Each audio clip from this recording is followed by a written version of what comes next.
और इसका दूध जो है मैं डिब्बे में पैक करके बनारस शहर को भेजता हूँ 100 रुपया लीटर। और इसका जो घी, शाम के दूध का घी बनाता हूँ, ये हमारा घी जो है A2 मिल्क से जो बना हुआ घी है, यह 3,500 रुपया किलो बिकता है। पांचवा एक नंदिनी ग्राम समृद्धि योजना के अंतर्गत योगी जी का जो है ड्रीम प्रोजेक्ट है, जिसमें देसी गाय का संवर्धन किया जाए। उसमें मैं गिर गाय और साहिवाल गाय, जो इसमें 25 गाय रखा हूँ, और इसमें करीब 63 लाख का प्रोजेक्ट है। इसमें 50% सब्सिडी है और 50% में 35% बैंक से और 15% किसान अपने पास लगा करके इस योजना को चालू किया गया है। 1 किलो घी पर सर कितना दूध लग जाता है? जो मेरा अनुभव है 28 से 30 किलो दूध लगता है 1 किलो घी निकालने में। 1 किलो घी निकालने में। तो आज की वीडियो के लिए मैं एक ऐसे किसान के यहाँ आया हूँ जिनको राष्ट्रपति द्वारा पद्म श्री पुरस्कार से सम्मानित किया गया है। एक ऐसे फार्मर है जिनके पास गौशाला भी है, बगल में ऑयल प्लांट है, सीड प्लांट है और काफ़ी गेहूं पर, अरहर पर, बहुत सारी वैरायटियों पर रिसर्च किए हैं। तो दोस्तों आज वीडियो में आपको इनकी गौशाला दिखाऊंगा जो कि नंदिनी कृषक ग्राम उद्योग योजना के अंतर्गत है। और मेन बात यह है कि ये ना दूध का व्यापार करते हैं, जो कि दूध को पैकिंग करके शहर में बेचते हैं, तो कि 100 रुपये पर लीटर बिकता है। और A2 घी पर काम करते हैं, जो कि लगभग 3 से 3,500 पर केजी सेल करते हैं। तो आइए यहाँ के जो फार्मर हैं उनसे मिलते हैं, पूरी जानकारी लेते हैं कि पूरी जर्नी जानते हैं। तो सर नमस्कार। नमस्कार सर, वैसे तो सर आप परिचय के मोहताज नहीं है सर, तब भी जो हमारे किसान भाई देख रहे हैं वो छोटा सा परिचय दे दीजिए सर। मेरा नाम चंद्रशेखर सिंह है। मैं एक प्रगतिशील किसान हूँ और एक खोजी किसान हूँ। मैं धान, गेहूँ, अरहर की कई प्रजातियाँ जो है विकसित किया हूँ और हमारी 10 प्रजाति भारत सरकार PPF फार्म रजिस्टर्ड भी हो चुकी है। और मुझे सन 2021 में पद्मश्री सम्मान से भारत सरकार ने सम्मानित भी किया है। मैं कई विषयों पर काम कर रहा हूँ। एक तो प्राकृतिक खेती हम करते हैं, दूसरा जो है नए किस्म के बीजों पर शोध कार्य करता हूँ, तीसरा जो है सीड प्रोसेसिंग प्लांट, हमारे पास 3 प्लांट है, उस पर बीज बनाता हूँ। चौथा जो है एक ऑयल प्लांट है, कोल्ड प्रेस ऑयल है, उस पर भी मैं काम करता हूँ।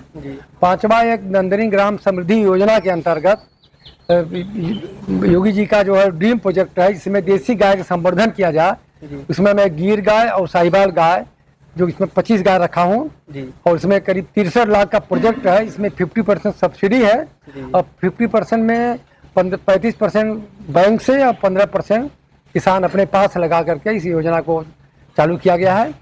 और इसका दूध जो है मैं डिब्बे में पैक करके बनारस शहर को भेजता हूँ 100 रुपया लीटर। और इसका जो घी, शाम के दूध का घी बनाता हूँ, ये हमारा घी जो है A2 मिल्क से जो बना हुआ घी है, यह 3,500 रुपया किलो बिकता है। और इसी विषय पर मैं काम कर रहा हूँ।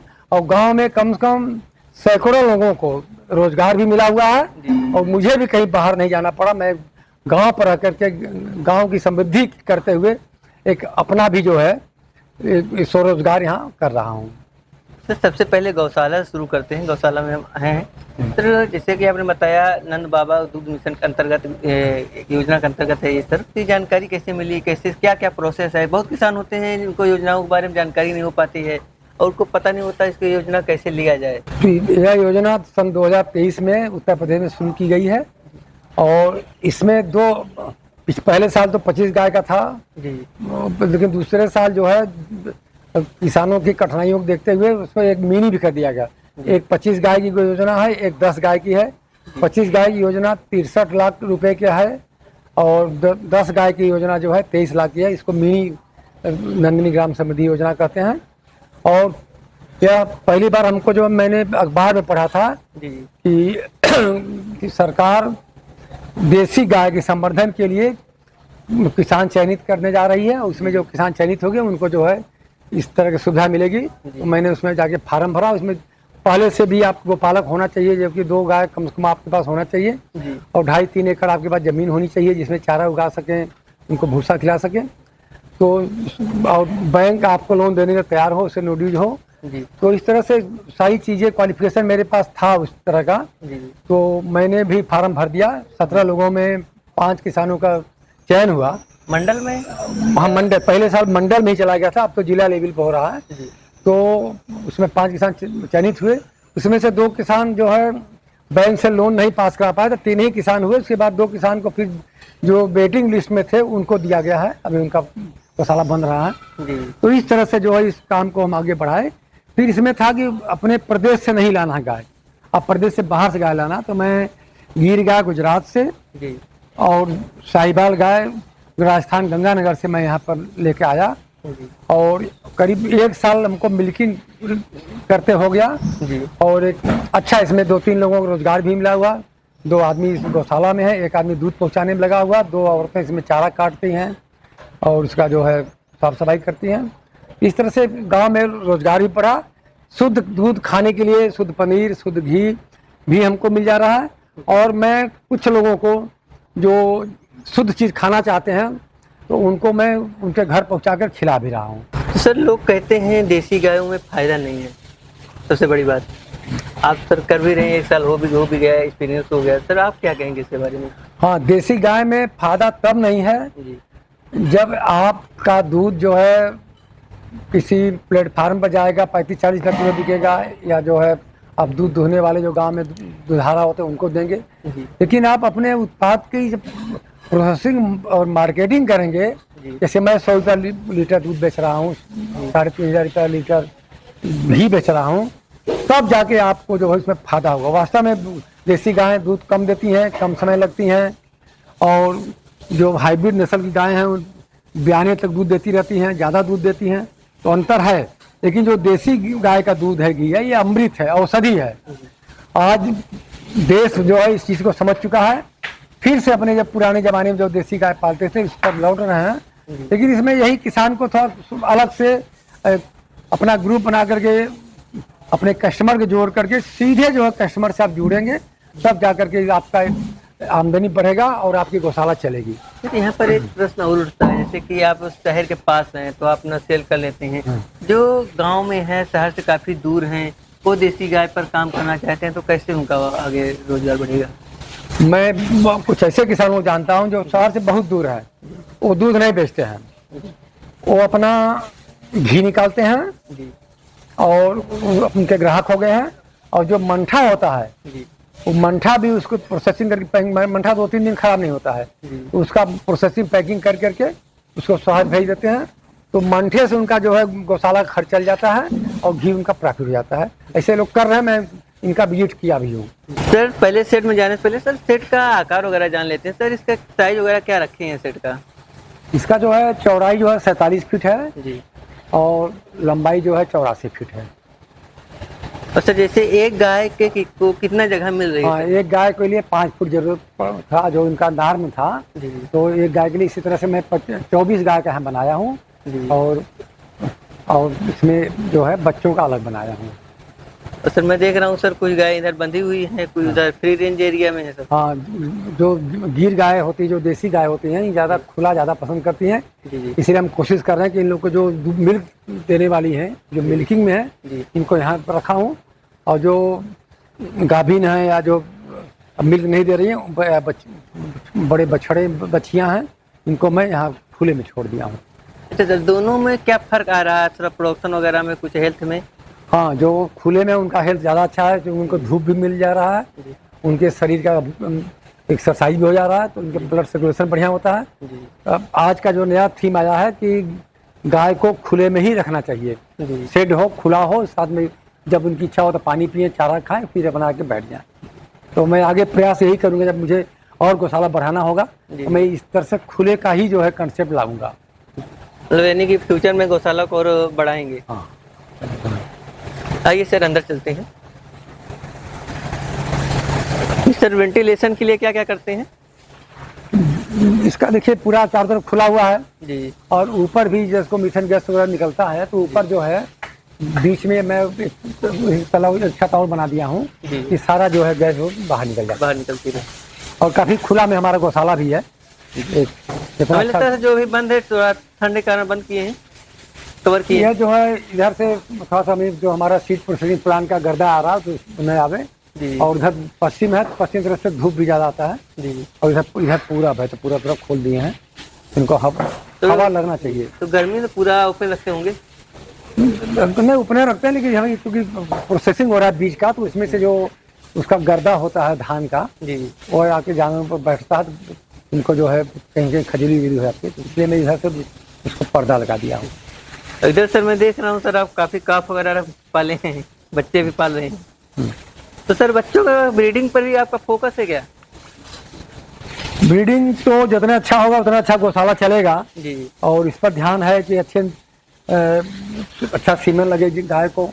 अभी मैं बुल नहीं ला पाया हूँ, लेकिन बुल भी मुझे रखना है अच्छे नस्ल का, जी गुजरात से मंगाएंगे। तो इस तरह से जो है प्रयास है। और गौशाला वही अच्छी होती है जिसमें कि कम से कम 15 से 20 लीटर तक दूध देने वाली गाय हो हमारे पास, जी जी और ज़्यादा कम से कम 300-350 देसी गाय का दूध साल में उनका पूरा पीरियड में हो जाए, जी और 3 महीने के होते होते दोबारा जो है वो गाभिन हो गाभिन जाए। हो यह प्रयास है। यानी कि 1 साल में दूसरा बच्चा आ जाए। हाँ, 1 साल में सब बचा जाए। जी सर कितनी गाय है अपने पास? हमारे पास इसमें कुल गाय बछड़िया मिला के कुल करीब 50 की संख्या ज़्यादा हो गई है। जी सर 50 संख्या में है टोटल। जो बड़े बड़े हैं कितने होंगे? बड़े बड़े इसमें कम से कम 28 तक हो गई हैं। 28। तो मिल्किंग में कितने हैं? मिल्किंग में कम से कम 10 गाय इसमें लग रही हैं। जी मतलब कुछ मिल्किंग में, कुछ हाँ, गाभिन है, हाँ। कुछ ड्राई पीरियड में है। हाँ, सर कितना उत्पादन हो रहा है सर? हमारा 1 कुंटल के लगभग दूध हो जा रहा है। जी 28 गाय हाँ, तो सुबह 60 लीटर दूध हमारा बनारस से जाता है। जी शाम का 40 लीटर दूध जो है हमारा दही जमा के बिलोना पद्धति से उसको घी निकालते हैं। जी सर सबसे पहले लागत से शुरू करते हैं। सर आपकी कितनी कॉस्ट आ जाती होगी पर डे या पर महीने में? क्या क्या खिलाते हैं? हाँ, इनको जो है हम मक्के का उसका जो दरुआ बनवा कर देते हैं, कुछ पशु आहार देते हैं, जी और हरा चारा है हमारे पास बरसिम घर का, जी उस पर चरी भी बोया गया है, और साथ ही साथ भूसा देते हैं, भूसा मिला करके देते हैं, और कुछ मिनरल जो है 50 ग्राम रोज मिनरल देते हैं इनको। तो कितनी लागत आ जाती होगी सर? लागत करीब हमारे गौशाला में 50-60 हज़ार रुपया महीना आ जाता है। 50 से 60। और सर जो दूध होता है, दूध की सेलिंग कितनी में हो जाती है महीने? दूध हमारी सेलिंग जो है 60 लीटर का सुबह का है, जी और शाम वाले का घी निकालते हैं। जी तो करीब 1,75,000 80,000 का दूध हमारा बिक जाता है, जी और घी जो है जब निकलता है तो घी भी बिक जाता है। लेकिन हमारे पास जो स्टाफ है कम से कम 70,000 का इनको वेतन देते हैं, जी और 20,000 रुपये के 2 स्टाफ हैं। एक जो है दूध पहुँचाने वाले उनको 15,000 रुपया महीना देते हैं, और 2 औरतें हैं जिनको जो 6,000 का महीना देते हैं। तो इतने लोग इस गौशाला में लगे हुए हैं। तो गौशाला सर आपकी कितनी बचत हो जाती है? गौशाला से अभी शुरुआत है, फिर भी जो है 15,000-20,000 रुपया महीना हमको अभी फिलहाल बच जा रहा है। लेकिन इसकी संख्या बढ़ेगी, इसमें नस्ल सुधार होगा, तब जाके संभावना। कोई भी काम शुरू करिए 2-3 साल के बाद ही उसमें का जो है एक अच्छा रिस्पांस आता है। डेयरी में सर एक चीज़ और है, नए नए अब शुरुआत करते हैं, जब उस समय सभी गाय गाभिन रहती हैं, इकट्ठा बच्चा दे देती हैं, इकट्ठा प्रोडक्शन हो जाता है। पहले साल तो लग जाता है बहुत अधिक कमाई है, हर कुछ है, लेकिन 2 साल 3 साल बाद उसकी असलियत समझ में आती है। हाँ, तो इसीलिए इसमें जो है आपका इनका जो है संवर्धन करना है, तो गाय जो है समय से गाभिन हो जाए, समय से ब्याह जाए, और कम से कम अच्छे नस्ल की हो जो काफ़ी अच्छे समय तक लगे 3-3 लीटर दूध इनका साल में हो जाए देसी गाय का, तब जाके फायदा होगा। तो इस पर मैं काम कर रहा हूँ, अभी इस पर हमारा शोध भी चल रहा है, रिसर्च कर रहे हैं, हम भी इसमें सीख पढ़ रहे हैं। अभी NDRI गए थे, 5 दिन का ट्रेनिंग लेके आए हैं, तो काफ़ी लोगों को सीखा जा रहा है। लेकिन इसमें हमको लग रहा कि अगर आप अपने उत्पाद की अगर मार्केटिंग आप कर लेते हैं तो साथ जो है आपकी डेयरी सफल हो जाएगी। ये बहुत बड़ा एक मुद्दा है कि हम अपने उत्पाद का जो है अगर बाजार में बेच देते हैं तो हमको 35-40 हज़ार मिलता है, हम वही चीज़ हम शहर पहुंचा दे रहे हैं लोगों के पास, तो हमको जो उसका 100 रुपया रेट मिल रहा है घी के साथ। इसलिए मैं सर्वाइव करके वहीं तक जो है 1 साल से ऊपर हो गया। मुझे लग रहा है कि हमारी डेयरी और आगे बढ़ती चली जाएगी। और सर इनका जो गोबर वगैरह होता है, गोबर वगैरह क्या करते हैं आप? हाँ, मैं चूँकि 15-16 साल से प्राकृतिक खेती कर रहा था, जैविक खेती, फिर मैं ढैचा लगाता हूँ, सब खरीद देता हूँ। जब से हमारे पास पर्याप्त गोबर हुआ है, तो मैं 1 एकड़ में कम से कम 15 ट्राली मैं इसी साल डलवाया था, बिना यूरिया डाई के। हमारी बरसिम 4 कटिंग हो गई, अब बहुत हरा भरा काफ़ी अच्छा बढ़वा है। तो पूरे खेतों में मैं गोबर डलवा रहा हूँ। गोबर डालने से खेत में पानी सोखने की क्षमता बढ़ जाती है, और उत्पादन बढ़ता है, कोई बीमारी नहीं आती है। सारे उनके पोषक तत्व जो है गोबर से ही मिल जाता है। तो मैं अपने सारा गोबर मैं जो है उसको नेपेड पद्धति से बना रहा हूँ, और डायरेक्ट भी जो है गोबर हमारा जहाँ गज जाता है, सड़ जाता है, तो मैं खेतों में डलवा देता हूँ। जिस तरह आपके पास साहिवाल गाय भी हैं और एक क्या बोलते हैं गिर भी हैं, तो दोनों में सर क्या फ़र्क है सर? क्या फ़र्क आता है प्रोडक्शन वाइज या ड्यूरेशन वाइज? कितने कितने दिन दूध देती हैं गिर, कितने ये? हमारे पास साहिवाल भी है जो कि 15-16 लीटर दूध देने वाली है दिन में, और गिर भी है जो 15-16 लीटर देने वाली है, 3-4 गाय।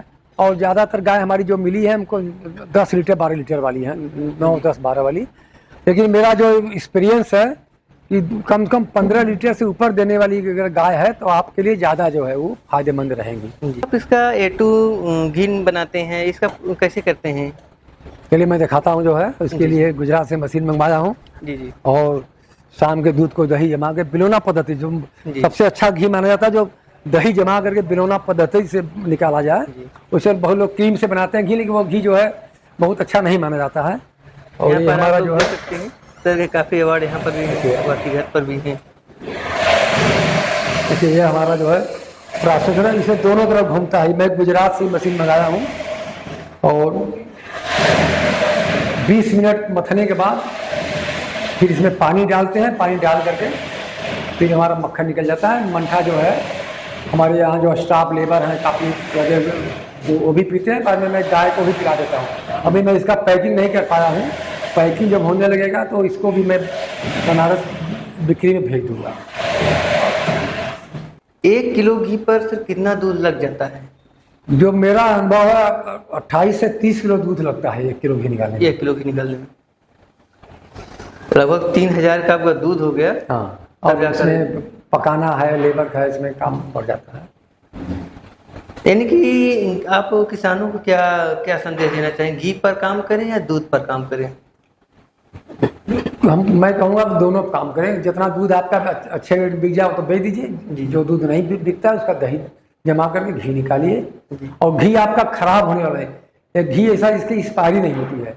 इसको 10 साल 20 साल 50 साल, यहाँ तक कि गुजरात में मैं वीडियो देख रहा था 100 साल पुराना घी वहाँ रखा हुआ, घी खराब नहीं होता, बल्कि उसमें औषधि गुण बढ़ जाता है। पुराने घी का कीमत में मैं राजकोट मेला में गया था, पशु मेला लगा था वहाँ, देसी गाय का, गिर गाय का, काकरेज गाय का। तो वहाँ पर 15 साल पुराना घी 1 लाख रुपया किलो लोग बेच रहे थे, औषधि बनाने वाले उसको ले रहे थे। तो घी का बहुत महत्व। दूध आपका खराब हो जाएगा अगर नहीं बिका तो, लेकिन घी आपका नहीं खराब हो। तो घी एक सुरक्षित जो आपका एक प्रॉपर्टी है। और सर जो मट्ठा होता है सर, मट्ठे को कितने रेट में बेचा जा सकता है, कितने प्राइस? मंठा जो लोग बेचते हैं उनका करीब 50 रुपया लीटर के हिसाब से उनका बिक जाता है। लेकिन मैं अभी चूंकि इसका एक पैकिंग मशीन नहीं मंगा पाया, मैं नया हमारा काम है, तो वो भी मंगाने वाले हैं, मंगा लेंगे तो उसकी पैकिंग करके जहाँ जैसे दूध जाता है उसी गाड़ी से हमारा मंठा चला जाएगा। अभी तक मैं मंठा अपने लेबरों को पिला रहा हूँ, और जो बचता है उसको गाय को पिला देता हूँ। तो सर एक मशीन और दिख रही है सामने? हाँ, इसको BMC कहते हैं। इसमें जो है स्टोर करने के लिए, जब हमारे पास दूध ज़्यादा हो जाता है इससे, तो दूध अगर नहीं बिकाया कुछ हुआ तो खराब ना हो दूध। अभी मान लिया अभी तो नहीं है, लेकिन आगे चल के जब गाय और बढ़ेंगी तो इसमें 300 लीटर क्षमता है। इसमें रख देते हैं तो दूध 4 डिग्री पे तक दूध 3 दिन 4 दिन तक जो है एज इट इज रहता है, दूध खराब नहीं होता। आप लोग देख सकते हैं सर के अवार्ड रखे हुए हैं यहाँ पर, कुछ घर पर ही काफ़ी रखे हैं। सर मैं घर पर सर गया था, देखा सर आप जैसे कि दुकान पर आया हूँ सर। कितने सारे अवार्ड। करीब 30-35 वर्षों में कृषि क्षेत्र में काम कर रहा हूँ। मैं BHU के सहयोग से 2007 में बहुत बड़ा किसान मेला यहाँ करवाया था। 2003 में भी मैं हनुमान जी मंदिर एक बनाया, प्राण प्रतिष्ठा हो रहा था, उसमें भी मैं हनुमान जयंती और किसान गोष्ठी का बहुत बढ़िया मेला करवाया था। 2010 में निफ्टम जो है, जो फूड प्रोसेसिंग यूनिवर्सिटी है, उसका भी मैं यहाँ पर मेला कराया हूँ। साथ ही साथ बहुत काफ़ी गोष्ठियाँ, काफ़ी किसान यहाँ भ्रमण में आते हैं, रुकते हैं, यहाँ पर सीखते हैं, ट्रेनिंग लेते हैं। तो मैं लगातार करता रहा हूँ। सारे यूनिवर्सिटी से भी मुझे अवार्ड मिला है। पद्मश्री से पहले कम से कम 20-25 नेशनल अवार्ड मिले हैं। जगजीवन राम पुरस्कार भी मुझे मिल चुका है। Plant genome saviour farmers award जो कि वैरायटी डेवलप किए, उसमें 1 लाख का पुरस्कार है, उसमें मिला है। जगजीवन राम में भी 1 लाख का पुरस्कार मिला था। इस तरह से काफ़ी पुरस्कार मिले हैं। और जो पुरस्कार का मतलब ये होता है कि उससे जो है आप जो काम कर रहे हैं उस पर एक मोहर लग जाती है कि आपने जो क्षेत्र में काम किया है, प्रमाण होता है। और ये सब प्रमाण जो है बाद में पद्मश्री के सम्मान के लिए जो है काम आया। तो यह सम्मान हमारा ही नहीं बढ़ा, पूरे क्षेत्र का सम्मान बढ़ा है। कहाँ से पूरे देश से लोग आते हैं, अधिकारी आते हैं, मिनिस्टर आते हैं, मंत्री आते हैं यहाँ पर देखने के लिए। तो इससे क्षेत्र का विकास होता है।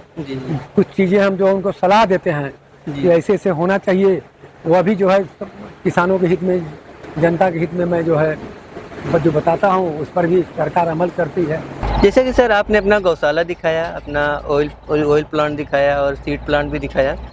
सर हमें काफ़ी कुछ सीखने को मिला। सर एक किसान होकर आप किसान ही नहीं बल्कि एक उद्यमी भी हैं, काफ़ी अच्छे सम्मानित भी हैं। सर आपको इतना समय देने के लिए आपका बहुत बहुत धन्यवाद। धन्यवाद। दोस्तों आज की वीडियो में इतना ही। आपको वीडियो कैसा लगा जरूर बताइए। यदि वीडियो पसंद आई हो तो लाइक भी कीजिए और हमारे चैनल को सब्सक्राइब भी कीजिए। बाकी मिलते हैं किसी नए वीडियो में, तब तक के लिए नमस्कार। नमस्कार।